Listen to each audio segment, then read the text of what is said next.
Hello and welcome to Life with Jane. Today, Foodie Friday, we are going to be making a frittata. Now, you can make a frittata with absolutely anything you want. All you need is eggs, and you need some milk, and you need some vegetables, or some whatever you want to put inside it. And it basically is a rather delicious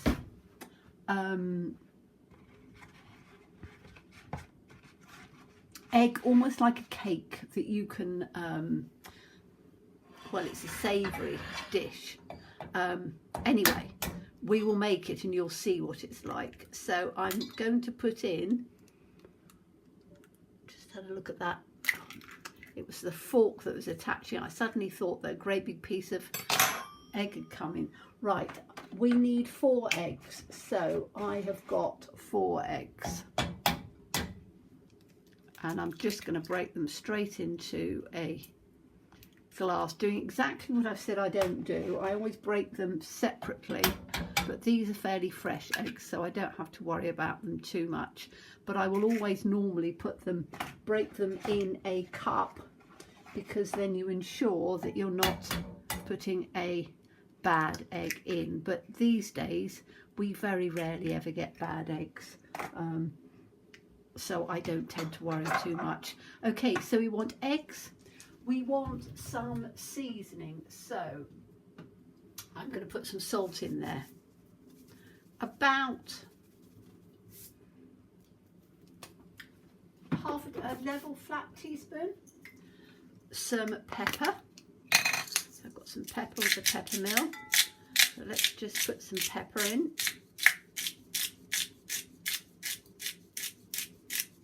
Quite like pepper. Now I'm going to put some herbs. Okay, so I've got some mixed herbs.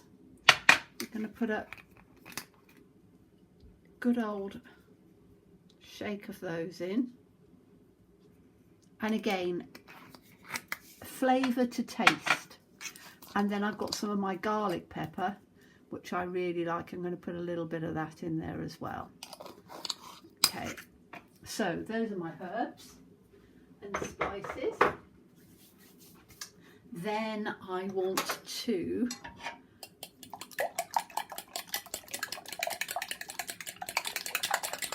put it up with a fork.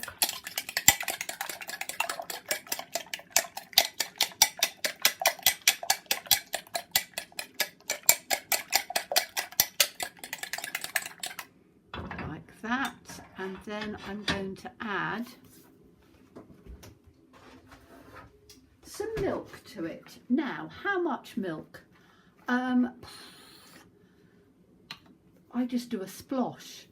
Let me get a measuring jug so you can see what my splosh is, because that's probably not very good. I'm going to put about 1/4 of a pint in, I think. Let's have a look and see what 1/4 of a pint is, and if that's about right. Yeah, that's 1/4 of a pint. So I'm going to put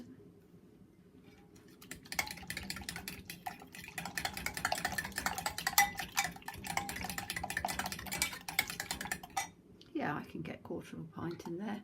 So 1/4 of a pint of milk, and I'm using 4 eggs. You could use 6 eggs if you wanted to, but again, 4 eggs is plenty. And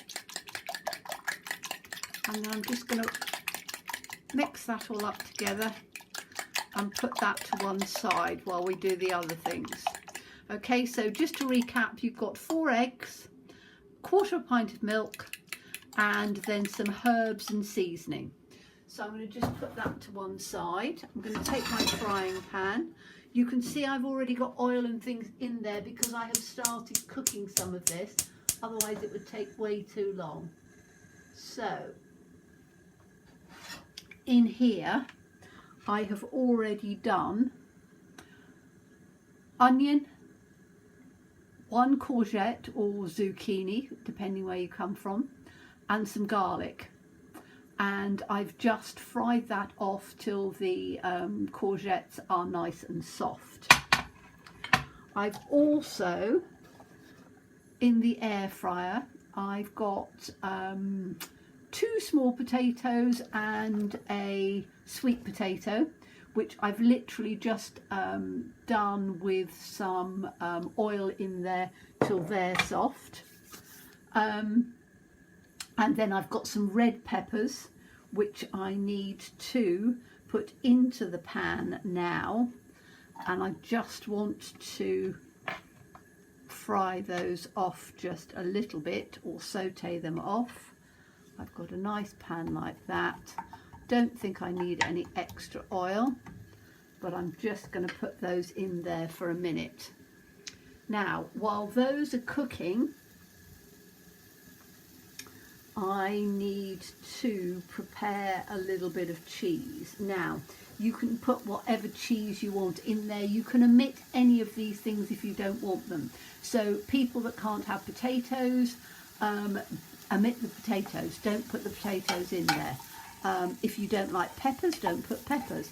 It's basically a great dish to use. It's a traditional Italian dish that was used to use up leftovers.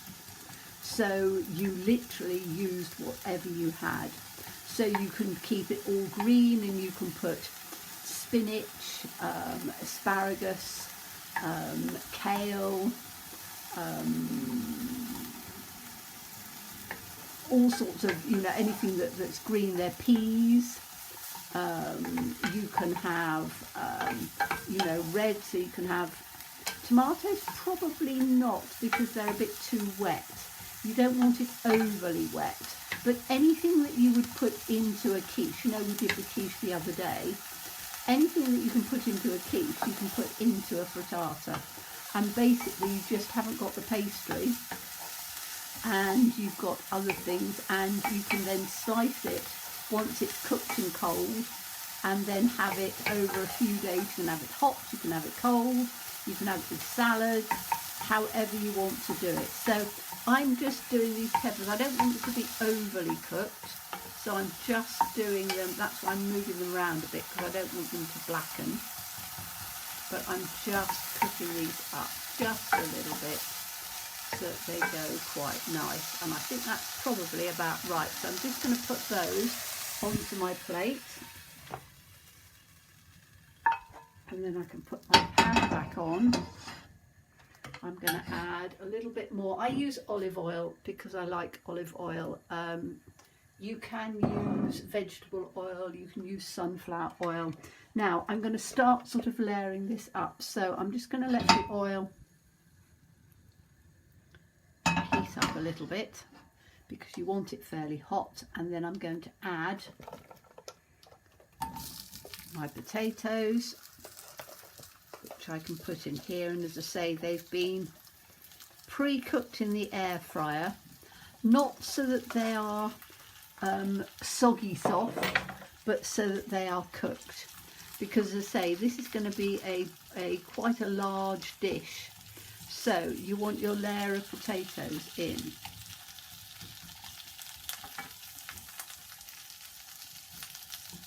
I'm just going to let those warm up a little bit. I want to mix them so I've got the sweet and the ordinary potatoes together. But as I say, you don't need to have potatoes in there at all.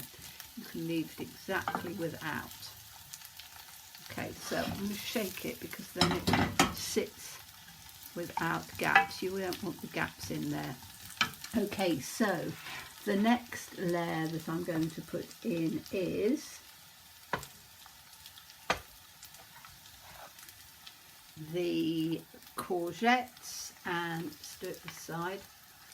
So I want the courgettes in there, and the peppers, and the onions, and the garlic. So that can go in there. I missed a pepper out there. Okay, so that can then go in over the top like that.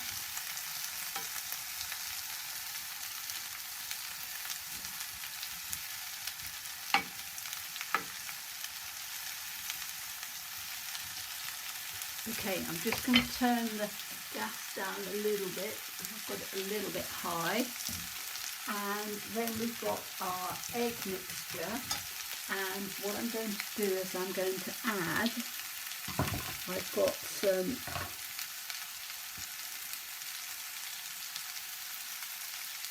Parmesan shavings in here, which again are just some bits that I have left over. So I'm going to add that to the egg mixture.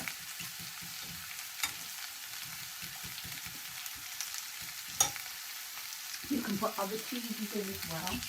So if you've got some nice cheddar, you can mix some cheddar in there. I just happen to have this little bit of the Parmesan over. So what I'm going to do now is do it this side so you don't have too much of a thing. I'm going to pour the egg mixture right the way over like this. Whoops, and put all of the shavings of the cheese.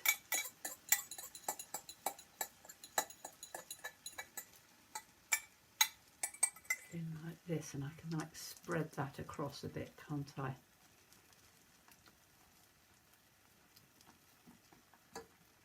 Like that.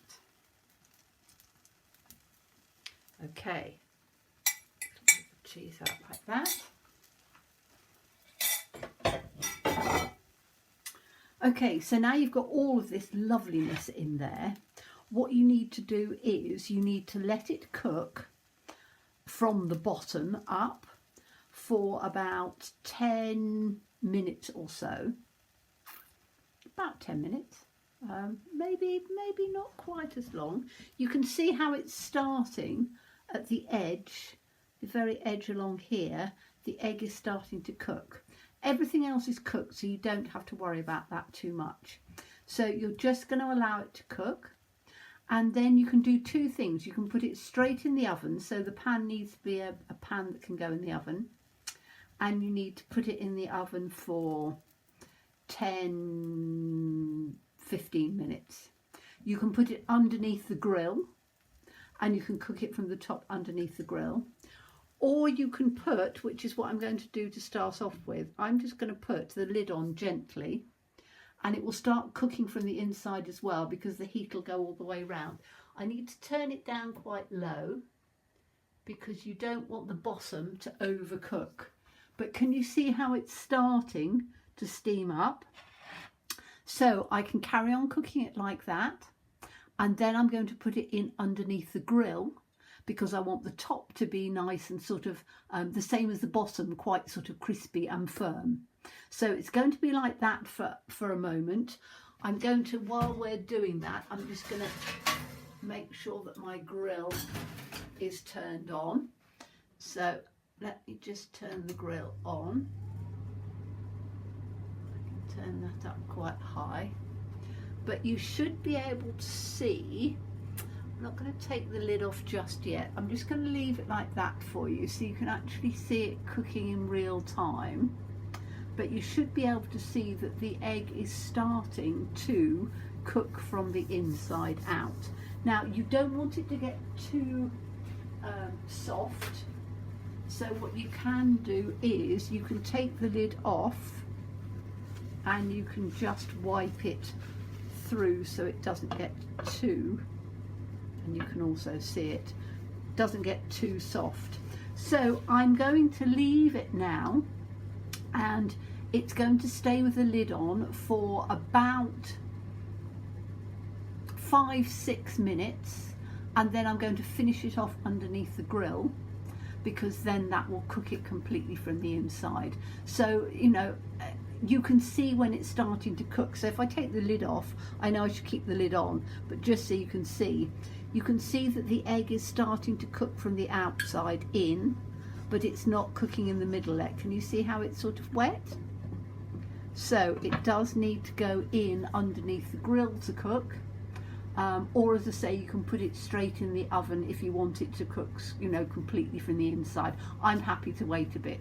So I will come back when it's cooked and you can see exactly what it looks like. Hello, right, well, it's out of the pan.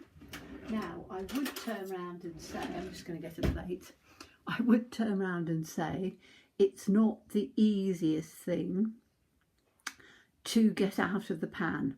What I ended up doing was I took the lid of the pan, turned it upside down and then turned it back the right way.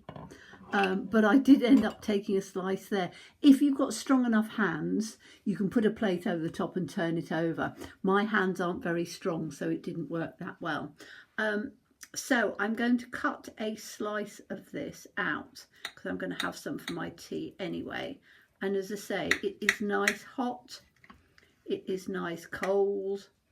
You can heat it up for a few days, and I'm just gonna try. This is the piece that I put the lid into, so it's going to be fine for me to have. Can you see here where I got the side of the lid into it as I turned it out? But I'm just going to take it onto a small plate like this. And you can then see there we go. Whoops, got my potato and everything at the bottom, and the onions. So let me see if I can show you that this way up in on the, there we go. I'm just going to get a little fork so I can test it for you. Okay, so let's just, so I've got the potatoes and sweet potatoes and things underneath, which are all lovely and cooked. Very hot.